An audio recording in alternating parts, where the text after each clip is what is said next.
Although many people have been celebrating for what seems like several days, St. Patrick's Day is officially here. It can be fun, a traditional day to celebrate Ireland's culture, music, and Gaelic heritage.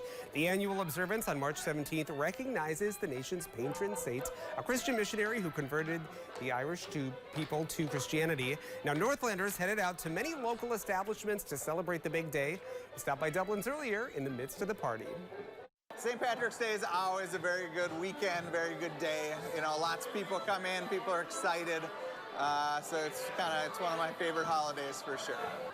In addition to live music, there was green as far as the eye could see, green beer, beads too.